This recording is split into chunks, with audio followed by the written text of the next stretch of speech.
बेटे वर्सेस सास की पसंद की बहू की मान मर्यादा। घर का बड़ा ड्राइंग रूम रोशनी से जगमगा रहा होता है। कांच की सेंटर टेबल पर स्नैक्स और जूस सजे होते हैं। दीवार पर बड़ी पेंटिंग्स और कमला देवी साड़ी में पल्लू सिर पर रखे शान से बैठी होती हैं।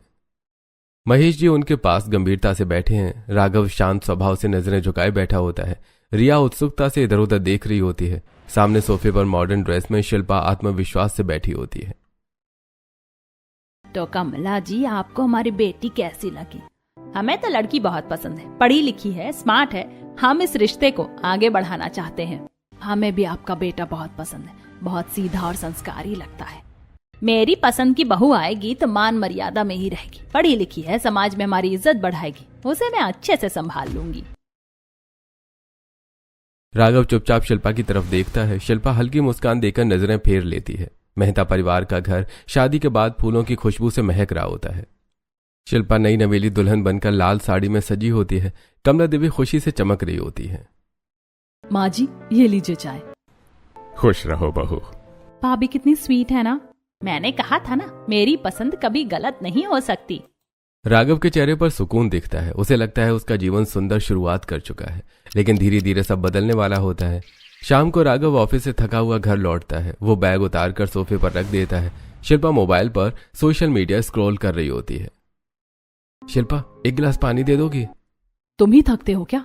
बस मैं ही पूरे दिन काम करती रहूं, अब पानी भी मैं ही दूं? कमरे में सन्नाटा छा जाता है। महेश जी अखबार से नजर उठाकर कमला देवी को देखते हैं। ठीक है, मैं खुद ले लूंगा। कभी कभी थक जाती है बहू, इतना भी दिल पर मत लिया करो। राघव चुपचाप किचन की ओर चला जाता है। अगले दिन घर में तेज म्यूजिक बज रहा होता है। शिल्पा अपनी सहेलियों के साथ पार्टी कर रही होती है। रिया असहज होकर खड़ी होती है। म्यूजिक थोड़ा कम कर लीजिए, पापा जी आराम कर रहे हैं। ये मेरा भी घर है, हर चीज के लिए इजाजत लेनी पड़ेगी क्या? रहने दे रिया, नई बहू है, खुश रहने दे। महेश जी चुपचाप कमरे में लौट जाते हैं। अगले दिन डाइनिंग टेबल पर सफेद प्लेटें सजी होती हैं। बीच में गर्मा गर्म सब्जी और रोटियों की टोकरी रखी होती है। सभी परिवार वाले टेबल पर बैठे खाना खा रहे होते हैं। कमला देवी रोटी परोस रही होती है। शिल्पा आज खुद खाना बनाकर हल्की मुस्कान के साथ बैठी होती है। शिल्पा, खाना तो बहुत अच्छा बना है, लेकिन इसमें नमक थोड़ा तेज हो गया है। अच्छा, अगर इतना ही पता है तो खुद बना लेते खाना। सुबह सुबह मुंह उठाकर आकर बैठ जाते हो। कम से कम रसोई में थोड़ी मदद कर देते। कमी निकालने में तो तुम बहुत आगे हो। भाभी, ये क्या तरीका है बात करने का? अरे कोई बात नहीं बेटा, नमक थोड़ा तेज हो गया तो क्या हुआ। राघव, सब्जी में थोड़ा दही डाल ले, ठीक हो जाएगा। शिल्पा बेटा, तू इतना हाइपर क्यों हो जाती है बात बात पर? रहने दीजिए माँ, मैं खुद ठीक कर लूंगा। ये जो भी हो रहा है ठीक नहीं हो रहा है, एक दिन बड़ा हंगामा होगा। राघव चुपचाप प्लेट में दही मिलाता है। शिल्पा गुस्सा में पानी का गिलास उठाती है। रात को घड़ी में 12 बज रहे थे। घर में सब सो चुके होते हैं। दरवाजा खुलने की आवाज आती है। शिल्पा चमकदार ड्रेस में हल्का लड़खड़ाती हुई अंदर आती है। उसके हाथ में पर्स और मोबाइल होता है। शिल्पा, तुमने ड्रिंक की है? सो व्हाट, क्लब गई थी, एंजॉय किया। मैं जानता हूं तुम मॉडर्न जमाने की लड़की हो, लेकिन इतना पीना तुम्हारी सेहत के लिए सही नहीं है। तुम बताओगे मुझे मेरी सेहत के लिए क्या अच्छा है और क्या नहीं? ठीक है, तुम सो जाओ। राघव धीरे से उसकी सैंडल निकाल देता है। उसे सहारा देकर बेड पर लिटा देता है। खुद सोफे पर बैठकर कुछ देर चुपचाप उसे देखता रहता है। उसकी आंखों में चिंता साफ दिखती है। अगली सुबह ड्राइंग रूम में शिल्पा मॉडर्न ड्रेस में तैयार खड़ी होती है। राघव, आज मेरे फ्रेंड्स का रीयूनियन है, तुम भी चलना मेरे साथ। ठीक है, चलते हैं। हाँ बेटा, इसे बाहर लेकर जाओ। ये बचपन से ही बहुत सीधा है। इसके कभी ज्यादा दोस्त नहीं बन पाए, किसी से ज्यादा बात ही नहीं करता था। अब तेरे आने से थोड़ा खुलेगा तो सही। मम्मी, इंसान 2 तरह के होते हैं, इंट्रोवर्ट और एक्सट्रोवर्ट। मैं इंट्रोवर्ट हूँ और शिल्पा एक्सट्रावर्ट। हाँ, जो भी है, हमें नहीं पता इन सब का मतलब। शिल्पा चालाक हंसी के साथ कमला देवी की ओर देखती है। मम्मी जी, अब मैं आ गई हूँ ना, आपको टेंशन लेने की कोई जरूरत नहीं है। अब मैं संभाल लूंगी राघव को। शहर का एक हाई-फाई क्लब रंग बिरंगी लाइटों से जगमगा रहा होता है। तेज डीजे म्यूजिक, डांस फ्लोर पर लोग झूम रहे होते हैं। एक कोने में शिल्पा अपने मॉडर्न दोस्तों के साथ खड़ी जोर जोर से हंस रही होती है। सभी लड़कियां एक साथ स्टाइलिश ड्रेस में खड़ी होती हैं और उनके पति अलग ग्रुप बनाकर बातें कर रहे होते हैं। लेकिन राघव एकदम अकेला हाथ में जूस का गिलास लिए हल्की झिझक के साथ साइड में खड़ा होता है। राघव की सादगी और शांत स्वभाव उस चमक दमक से अलग ही नजर आ रहा होता है। अचानक शिल्पा का पर्स उसके हाथ से गिर जाता है। राघव, जरा पर्स उठा देना मेरा। आसपास खड़े लोग पलट कर देखते हैं। राघव बिना कुछ कहे झुककर पर्स उठाता है और चुपचाप टेबल पर रख देता है। अरे ये कौन है, तेरा ड्राइवर है क्या? सबके चेहरे पर हल्की हंसी फैल जाती है। अरे नहीं नहीं, धोखा खा लिया तुमने, ड्राइवर नहीं मेरा पति है, बहुत सीधा है बेचारा। बाकी तुम इंट्रोडक्शन इसका खुद से ही मांग लो, इसका नाम वैसे राघव है। जब तू खुद इसे रिस्पेक्ट नहीं देती तो हम क्या करें? राघव तुम वहीं जाकर खड़े हो जाओ, हम लोग बात कर रहे हैं। पास खड़े कुछ लड़के आपस में फुसफुसाते हैं। बेचारा जैसे कुत्तों की तरह पर्स उठाकर रख दिया। यार पत्नी भाव भी नहीं दे रही है। सबकी हंसी राघव के कानों में गूंजने लगती है। वो मजबूरी में हल्की मुस्कान दे देता है, लेकिन आंखों में चोट साफ दिखती है। क्या मैं इतना बुरा हूं जो ये लोग मुझे इस तरह से देख रहे हैं? क्या सच में मैं शिल्पा के लायक नहीं हूं? रात गहरी हो चुकी होती है। गाड़ी में बाहर की स्ट्रीट लाइट्स की रोशनी शीशे पर पड़ रही होती है। अंदर भारी खामोशी छाई होती है। शिल्पा, तुमने सबके सामने ऐसा क्यों कहा मेरे बारे में? ना मुझे ठीक से किसी से मिलवाया, न मेरा साथ दिया। यार मेरी तो फूटी किस्मत है। राघव, मेरे फ्रेंड्स के पति देखे कितने स्मार्ट और हैंडसम है। अगर मैं तुम्हें ठीक से इंट्रोड्यूस करती तो वो लोग मेरा ही मजाक उड़ाते। राघव चुप होकर सुनता है। पता है मेरी दोस्त क्या कह रही थी? बोल रही थी तेरा और तेरे पति का तो कोई मैच ही नहीं है, ना फैशन सेंस है, ना बोलने का तरीका। राघव की पकड़ स्टीयरिंग पर और कस जाती है। तो कोई बात नहीं, तुम मुझे बता दिया करो मैं कैसे कपड़े पहनूं, कैसे बात करूं। जैसे तुम कहोगी मैं वैसे ही कर लूंगा। उसकी आवाज में आत्मसम्मान से ज्यादा डर और खो देने का भय दिख रहा होता है। हाँ हाँ ठीक है, अगली बार से मैं तुम्हें कहीं ले जाने से पहले सब बता दिया करूंगी। अगले दिन लिविंग रूम में शाम की हल्की रोशनी से भरा होता है। घड़ी में 8 बज रहे होते हैं। महेश जी सोफे पर गंभीरता से बैठे होते हैं। कमला देवी कुर्सी पर बैठी होती हैं। सामने मुकुल मोबाइल हाथ में लिए लापरवाही से बैठा होता है। राघव चुपचाप एक कोने में अखबार लिए बैठा होता है। बेटा, तेरी भी शादी की उम्र हो गई है। अब हम तेरे लिए लड़की देखना शुरू कर रहे हैं। पापा, बस आप लोगों की पसंद तो मैंने देख ली, खासकर मम्मी की पसंद। कमला देवी चौंक कर उसे देखती हैं। वही मम्मी की पसंद आज हमारे घर में है, जिसने सबकी नाक में दम कर रखा है। भैया की जिंदगी नरक बना दी है उसने। मैं आपकी पसंद से शादी नहीं करूंगा। लड़की मैं पसंद कर चुका हूं। जब मुझे सही लगेगा मैं शादी कर लूंगा। अच्छा, मेरी पसंद की है, तभी तो इतनी मान मर्यादा से रह रही है। देखूंगी तेरी पसंद कैसी आएगी जो घर को बर्बाद कर देगी। आपसे तो बहुत ही अच्छी होगी मम्मी। आप उसकी हर गलती पर पर्दा डालती हो। आपको अपनी गलती नहीं दिखती, ना ही उसकी। बाकी सारा घर आपको गलत लगता है। कमरे में भारी सन्नाटा छा जाता है। अरे छोड़ दो बेटा इन बातों को। तुझे जो लड़की पसंद है उसकी फोटो दिखा दे, फिर हम उसके घर वालों से बात करेंगे। ठीक है पापा, कल मैं टाइम ले लूंगा। कल उसके घर चलेंगे, आप बात कर लेना। अगले दिन पूरा परिवार नेहा के घर के ड्राइंग रूम में बैठा होता है। दीवार पर भगवान की तस्वीर और साफ सुथरा माहौल। नेहा हल्की साड़ी में सिर पर पल्लू रखे ट्रे में चाय लेकर आती है। नमस्ते। कमला देवी उसे ऊपर से नीचे तक देखती हैं। शिल्पा हल्की मुस्कान के साथ मोबाइल में व्यस्त बैठी होती है। बेटी क्या करती हो? जी मैंने M.Com किया है, अभी एक स्कूल में पार्ट टाइम पढ़ाती हूँ और घर के काम में मम्मी का हाथ बटाती हूँ। मुकुल नेहा की तरफ देखता है। उसके चेहरे पर संतोष दिखता है। कमला देवी के चेहरे पर हल्की शंका होती है। कुछ ही दिनों में मुकुल और नेहा की शादी हो जाती है। घर में फिर से शहनाई गूंजती है। नेहा सादगी और मुस्कान के साथ ससुराल में कदम रखती है। अगली सुबह रसोई में नेहा सुबह 6 बजे उठकर नाश्ता बना रही होती है। गैस पर चाय चढ़ी होती है। तवे पर पराठे सिक रहे होते हैं। पापा जी, आपकी शुगर कम है इसीलिए अलग से बिना चीनी की चाय बना दी है। खुश रहो बेटा। नेहा, इतनी सुबह उठने की क्या जरूरत थी? घर की बहू हूँ भैया, मेरा फर्ज है। उधर शिल्पा अपने कमरे में देर तक सोई रहती है। 9 बजे के बाद उठती है। मोबाइल देखते हुए बाहर आती है। मम्मी जी मेरे लिए कॉफी बना दीजिए ना। हाँ बेटा, अभी लाई। नेहा ये सब देखती है लेकिन कुछ नहीं कहती। कमला देवी की नजरों में अभी भी शिल्पा ही पसंद की बहू होती है। अगली सुबह रसोई से तड़के की खुशबू आ रही होती है। नेहा सुबह सुबह मुकुल का लंच पैक कर रही थी। डिब्बे में गरम गरम सब्जी, ताजी रोटियां और साथ में सलाद रखती है। तभी ऊपर से राघव जल्दी जल्दी सीढ़ियां उतरता है। शिल्पा, तुमने मेरा लंच अभी तक तैयार नहीं किया। मैंने तुमसे कहा था ना कि आज मैं घर लेट आऊंगा। मैं क्या तुम्हारी नौकर लगती हूँ जो तुम्हारा लंच बनाऊंगी? जाकर कैंटीन में खा लेना। घर में सन्नाटा छा जाता है। मैंने बस इतना ही तो कहा था। इधर नेहा चुपचाप आगे बढ़ती है और मुकुल के हाथ में टिफिन देती है। अपना लंच टाइम से खा लेना और ज्यादा काम हो तो बीच में थोड़ा पानी पी लेना। हाँ ठीक है, लेकिन इसकी कोई जरूरत नहीं थी। जरूरत नहीं, फर्ज है। राघव ये सब देखता है, उसकी आंखों में हल्की तुलना दिखती है।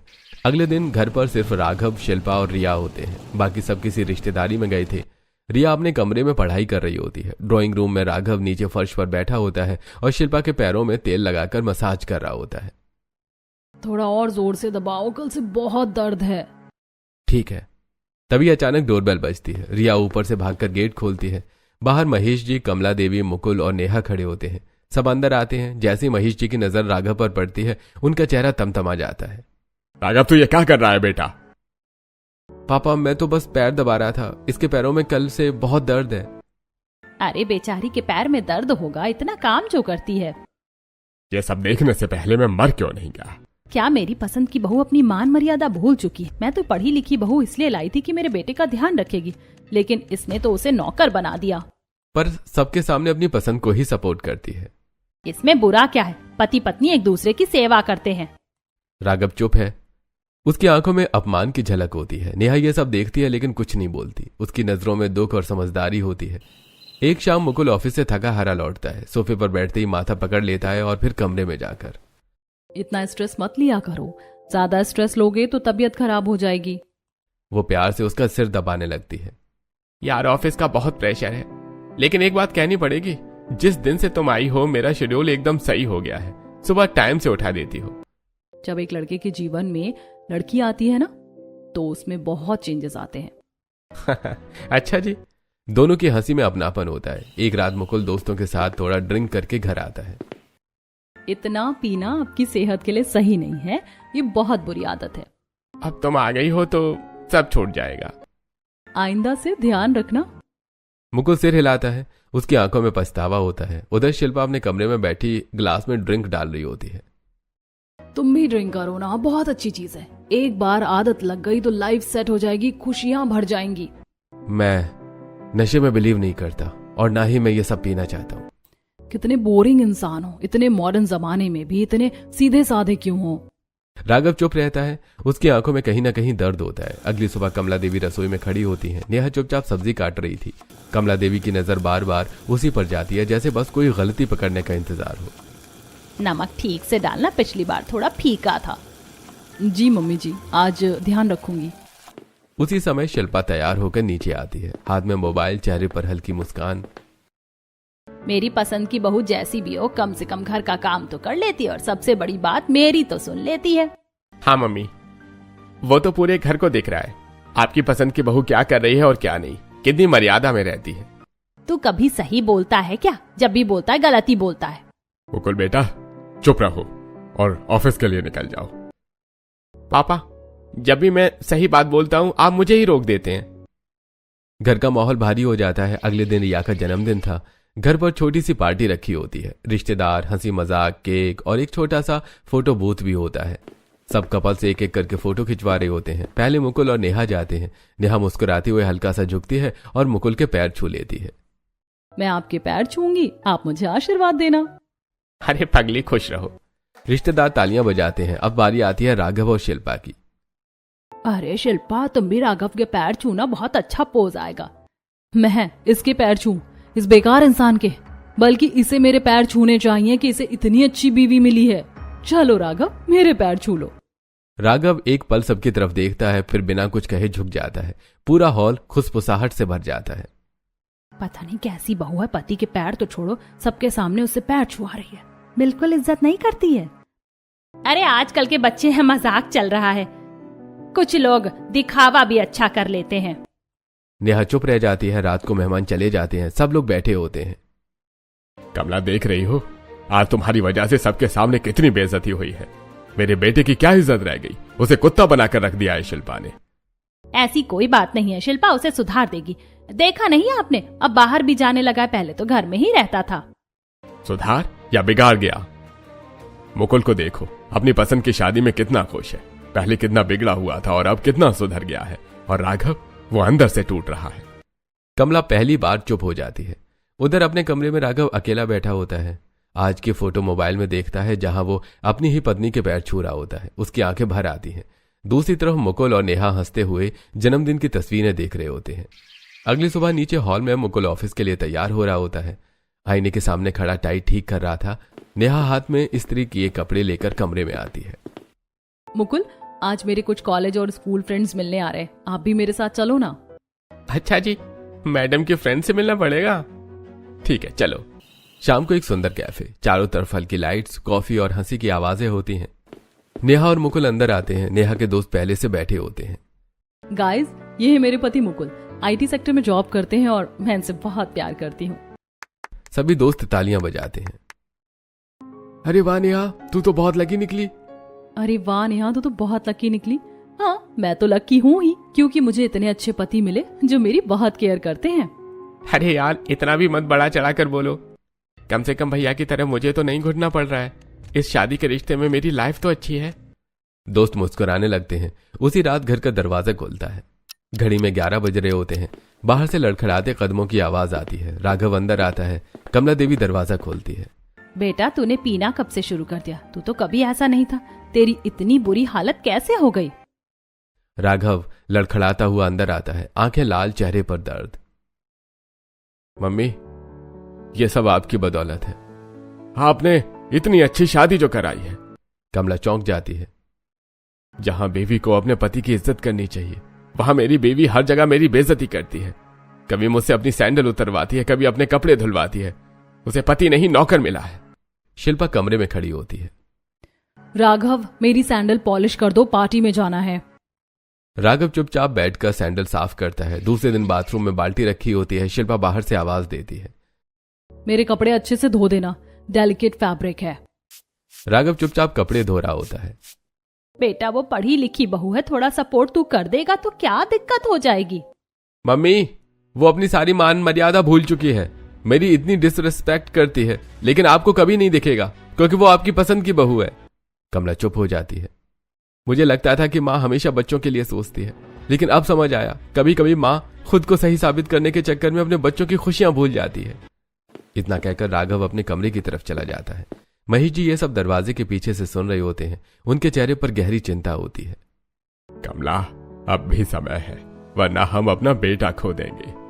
शाम को घर के गार्डन में फूलों के बीच नेहा और शिल्पा आमने सामने बैठी होती हैं। नेहा के चेहरे पर चिंता साफ झलक रही होती है। दीदी, आप भैया के साथ ऐसा मत किया कीजिए, उन्हें कम से कम थोड़ी रिस्पेक्ट तो दीजिए। लड़कों को बस रिस्पेक्ट ही चाहिए होती है। हो, अब तुम मुझे सिखाओगी कि मुझे क्या करना है और क्या नहीं। तभी मुकुल वहां आ जाता है।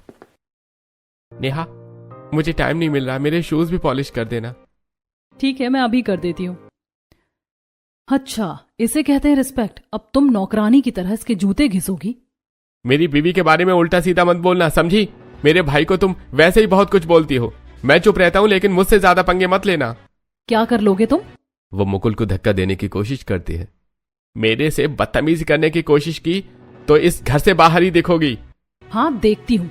अनपढ़ गंवार कहीं के, तुमसे तो मेरा पति 1000 गुना पढ़ा लिखा है। निकलो यहां से। उस दिन के बाद शिल्पा के दिल में नेहा और मुकुल के लिए नफरत भर जाती है। अगले दिन दोपहर में शिल्पा चुपके से नेहा के कमरे में आती है। नेहा, ये 20,000 रुपए रख लो, कल मेरा एक ऑर्डर आएगा, उसे पेमेंट दे देना। जी दीदी, आप चिंता मत कीजिए। नेहा पैसे लॉकर में रख देती है, लेकिन उसी रात शिल्पा चुपचाप आती है और लॉकर से पैसे निकाल लेती है। अगले दिन डिलीवरी बॉय आता है। नेहा लॉकर खोलती है। पैसे यहाँ तो नहीं है, पता नहीं कहाँ गए। तभी शिल्पा तेज आवाज में आती है। क्या ढूंढ रही हो? दीदी, वो 20,000 रुपए। क्या मतलब नहीं है? मैंने तुम्हें दिए थे, तुमने चोरी की है। पूरा परिवार इकट्ठा हो जाता है। शिल्पा ने जब तुम्हें पैसे दिए थे तो तुम संभाल नहीं सकती थी? मुझे तो पहले से ही शक था कहीं गांव से उठकर आ गई है। नेहा की आंखों में आंसू भर आते हैं। अगर मेरी बीवी के बारे में किसी ने एक भी शब्द गलत बोला ना, तो मैं अभी इस घर को छोड़ दूंगा। तेरी पसंद तो देख ली मैंने, दहेज तो लाए नहीं, ऊपर से चोरी भी। शिल्पा एक कोने में खड़ी चालाक मुस्कान दे रही होती है। मम्मी जी, मैंने कुछ नहीं किया, मैं कसम खाती हूँ। महेश जी सब देख रहे होते हैं। उनके चेहरे पर शक साफ दिख रहा होता है, जैसे उन्हें समझ आ रहा हो कि इस खेल के पीछे शिल्पा है। रात को नेहा अपने कमरे की खिड़की के पास बैठी होती है, आंखें लाल, हाथ में वो दुपट्टा पकड़े होती है। मुकुल उसे चुपचाप देख रहा होता है। मैंने तुमसे कितनी बार कहा है, मम्मी तुम्हारी कितनी इंसल्ट करती है। तुम सब छोड़ो, मैं तुम्हें अलग अपने साथ रखूंगा, हमें किसी की जरूरत नहीं है। मुकुल, ऐसा नहीं होता। परिवार की ऊंच नीच हमें सब देखनी पड़ती है। अगर मैं यहाँ से चली गई ना, तो मुझे खुद से ही कायर जैसा महसूस होगा। पता नहीं तुम ही हो ऐसी जो इतनी बेइज्जती सह रही हो, वरना आजकल सारी लड़कियां अपने पति के साथ अलग रह रही हैं। नहीं मुकुल, मैं यहाँ से भागने नहीं आई हूँ। मैं इस परिवार को बदलना चाहती हूँ, सबको एक नई पहचान देना चाहती हूँ। अगर हम ही हार मान लेंगे तो गलत लोग जीत जाएंगे। मुकुल उसे गौर से देखता है। पहली बार उसे एहसास होता है कि उसकी पत्नी कितनी मजबूत है। दूसरी कमरे में राघव बिस्तर के किनारे पर बैठा होता है। कमरे की लाइट्स बंद होती हैं, बस मोबाइल की हल्की रोशनी उसके चेहरे पर पड़ रही थी। अगले दिन डाइनिंग टेबल पर खाना रखा है, मगर वो नीचे नहीं आता। दिन ब दिन वो चुप होता जा रहा था। ऑफिस से आता है, सीधे कमरे में चला जाता है। ना हंसी ना बातचीत।